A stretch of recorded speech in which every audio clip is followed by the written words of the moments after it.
I let my girlfriend's family mock me in Japanese for an entire meal, then shocked them with one sentence. I've been dating Yuki for 6 months when she finally invited me to Sunday dinner with her family. My hands were sweating because this girl meant everything to me and family approval was her world. Just warning you, she said, gripping the steering wheel. They can be protective, and they speak Japanese at home, so don't take it personally if they seem cold. I nodded, my stomach in knots. What she didn't know, Japanese was my first language. I'm half Japanese through my mom, but I inherited every single one of my Irish dad's genes. Pale skin, light eyes, the works. People see me and assume white guy, and honestly, sometimes it's been easier to let them. The Tanaka house hit me like a warm hug. Ko's cooking filled the air. Multiple generations chatted everywhere. Yuki's mom greeted me with a polite bow and formal smile. Nice to meet you, she said in careful English. The pleasure is mine, Tanaka-san. That's when I caught it. The second I turned to her dad, I heard Ko whisper to Yuki's Agio. This foreigner won't last long. Game on. For the next hour, I smiled politely while they served me passive aggression. English to my face, Japanese, when they thought I couldn't understand. Brutal. Mogajin, Yuki's grandmother said, passing rice. Look at this foreigner, so pale and weak looking. Karim, her uncle muttered. He can't even hold chopsticks properly. No manners. Tommy, enjoying the food? Yuki's cousin asked sweetly, then whispered. He probably doesn't know what he's eating. I gritted my teeth but stayed quiet.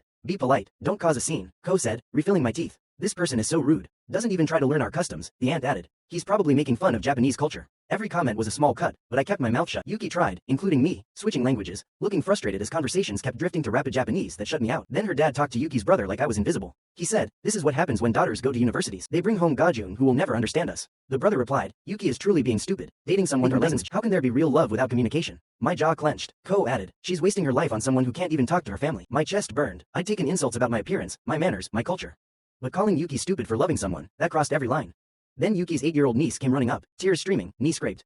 Tommy Ojani, no, Uncle Tommy, it hurts. I fell. There's blood. That's when I decided I was done being polite. I scooped her up and spoke in fluent Japanese. Every conversation stopped. Chopsticks froze mid-air. I carried her to the kitchen, my voice carrying back as I cleaned her scrape. The silence was deafening. When I returned, 15 pairs of eyes stared at me like I'd risen from the dead. Her father whispered. I looked him straight in the eye. Took since I was born. Ko's face went white. Yanoka, then you heard. Zenbu, everything. I switched to perfect Japanese. I heard how I'm just another weak pale guy with no manners. How I can't use chopsticks. How I'm making fun of your culture. But what hurt most was hearing you call the woman I love stupid for choosing me. Complete silence. My name is Jacob Yamamoto Okesionor. My mother is Yumoto Miko from Kyoto. I was raised speaking both languages. Spent summers with my Obakan and yes, I know authentic Japanese culture. Yuki's grandmother stood up, tears streaming. Tommy-kun go Nasai, I'm so sorry. I stayed quiet to show respect, I continued. Even when you talked about me like furniture, even when you questioned whether I could truly love Yuki, the little niece tugged my shirt.